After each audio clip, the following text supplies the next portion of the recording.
Welcome to World History.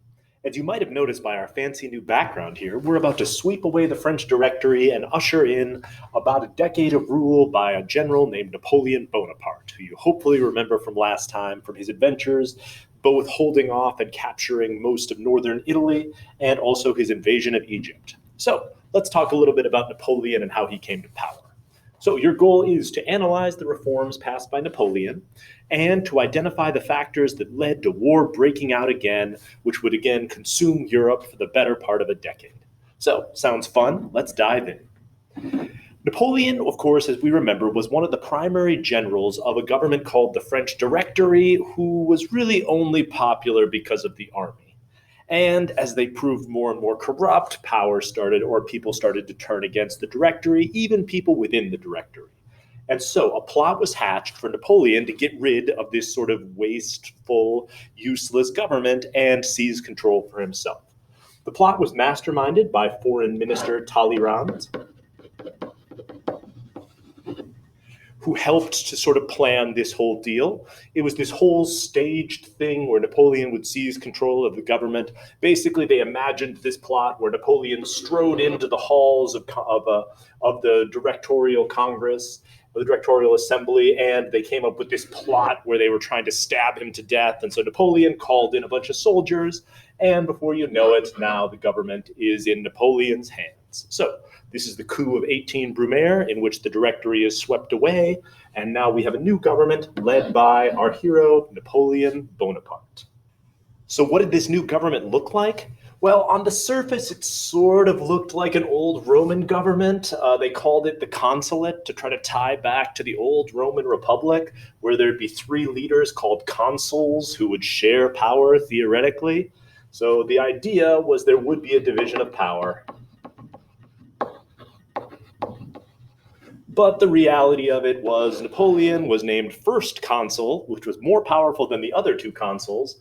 And so in reality, Napoleon held almost all of the political power until he finally swept away the sort of illusion of the consulate and seized power on his own. So Napoleon ends up being the holder of almost all the power in France. So we've gone from a France ruled by an absolute ruler king named like Louis XVI to a France ruled by an absolute ruler dictator named Napoleon Bonaparte. So how come the people in France were okay with their wonderful French Republic being swept away and replaced by a military dictatorship?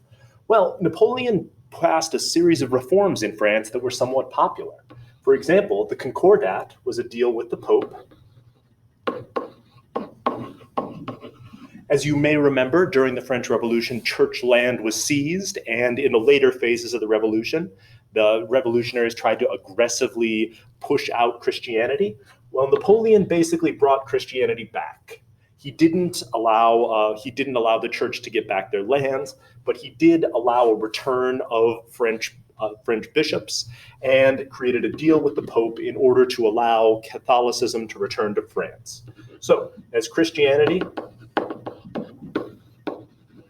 returns, the French people were relatively happy to be able to worship freely again, and so Napoleon's Concordat, bringing the conflict with the church to an end, was relatively popular with the French people. Napoleon also came up with a new law code known as the Napoleonic Code, which basically solidified a lot of the reforms of the French Revolution.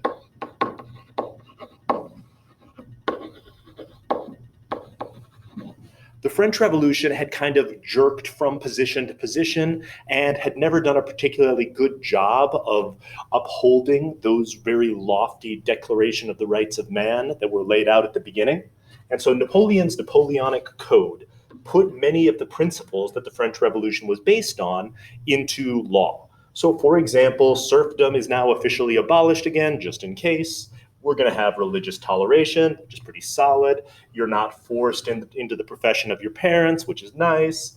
Equality under the law, all of these fun things. The only people who lost out in this whole deal is, for the most part, women had most of the rights that they were given during the French Revolution taken away from them.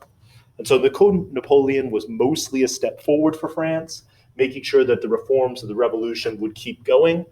But for women, it was a pretty large step backward.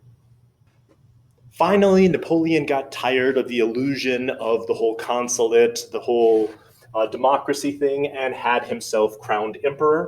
We see him here crowning himself in the presence of the Pope, demonstrating that, as opposed to the old sort of absolute rulers whose power came from God, Napoleon's power comes from himself and from the will of the French people.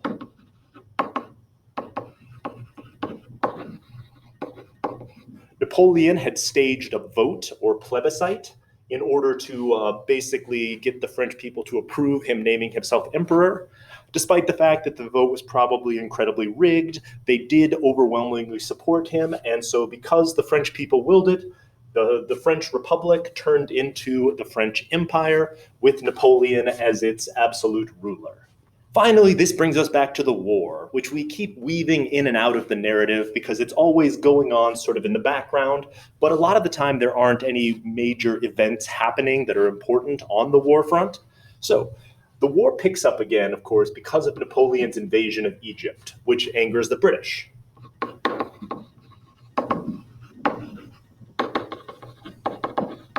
So once Napoleon solidifies power at home, he decides it's time to invade England and put an end to this war once and for all. So Napoleon begins preparing a massive fleet to invade England. The other powers of Europe start mobilizing to try to check the ambitions of Napoleon because it seems pretty clear that Napoleon is trying to become the leader of all of Europe, which makes the other countries like Prussia and Austria and Russia somewhat nervous. So we're going to see a couple different battles here that are going to solve some of these problems. First, on the invasion of England front, Napoleon launches a massive fleet from the port of Marseille in southern France, headed for the British Isles. The British, of course, launch their own fleet to try to counter Napoleon, and these two fleets meet at a place called Trafalgar. There is a very climatic naval battle in which the British fleet, pictured here, led by Admiral Horatio Nelson, ends up splitting the French and Spanish fleet in two and ends up dividing and destroying them. So Napoleon loses the Battle of Trafalgar, and therefore this means that his invasion of England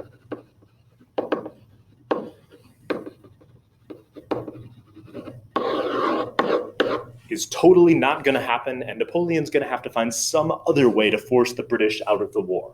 So the Battle of Trafalgar was a crushing defeat for Napoleon's ambitions to conquer England.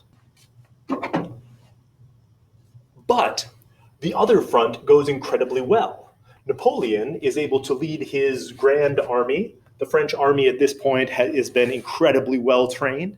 They've been fighting for almost a decade, and so all of those raw recruits that were forced into the French army from the levée en masse are now very well-trained veterans.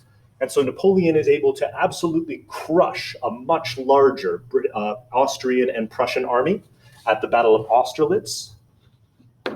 So this is a win for Napoleon. And with this crushing victory, he's able to force Austria and Prussia out of the war. And so just like that, Napoleon has defeated most of his enemies. England still sits there off the coast of Europe as a threat to Napoleon. But all of the land-based powers have now been defeated. And so Napoleon is mostly unchallenged on the European continent. So hopefully you can analyze the reforms passed by Napoleon and compare them to the goals and reforms of the French Revolution. And you can identify the factors that led to the return to war and Napoleon's general dominance within Europe.